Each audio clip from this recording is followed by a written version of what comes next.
Nearly 30 million Americans struggle with alcohol use disorder. An addict's lifestyle and behavior also affect the people around them, especially their family members, their friends, and their loved ones. Al-Anon has been around for decades. An arm of Alcoholics Anonymous, Al-Anon offers group support to those who live with or love someone who struggles with alcohol.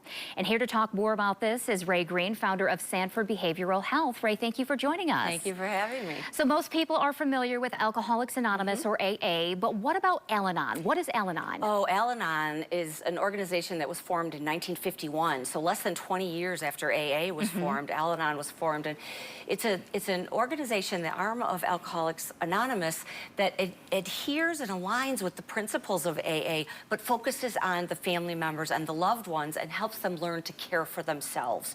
It's not therapy, it's a support group of peers, and they also have support groups for teenagers, for children, and you can, in fact, take online quizzes to see if it feels like it's a right fit for you to go and attend. So if you're really struggling with somebody who you really love and you see them in the throes of alcoholism or alcohol disorder, you can turn to people who are in similar situations and actually share your stories as Alcoholics Anonymous. They do in those groups. And it really helps. Talk about that group mentality, that group therapy mentality. The healing that happens in a group. Yes, we do that every day at Sanford Behavioral Health. The healing that takes place within those walls is often done in group settings because there's so much stigma. And Emily, I really appreciate you using alcohol use disorder because that title alone helps us start chisel away at that stigma that takes place in any sort of addictive behavior. So the group mentality is that people can go in and they don't feel that stigma and they can relate to others who are in similar situations. When we were founded in 2014, we started a family program right from our inception because it's so crucial for the healing. They call it a family disease. And in fact, we have 98 families participating right now today in our family program.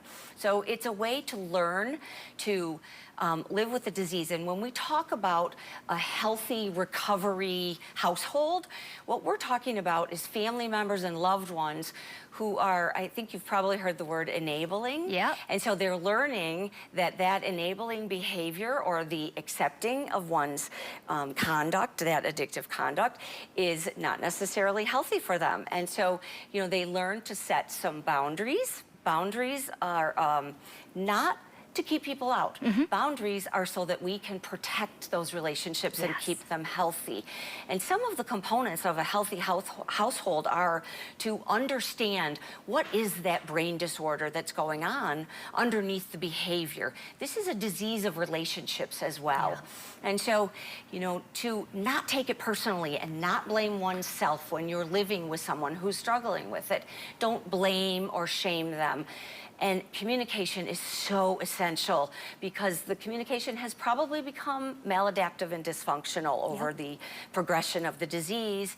And the most important thing, Emily, I think to remember is that this is a disease that begins to heal with human love and connection.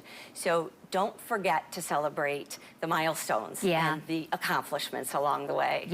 Well, if you're at home and you're thinking Al-Anon might be something that you want to check out for yourself or your family or Alateen, we'll put some information online inside this story about how you can do that. Ray Green, thank you for joining us. Thank you so much for having me.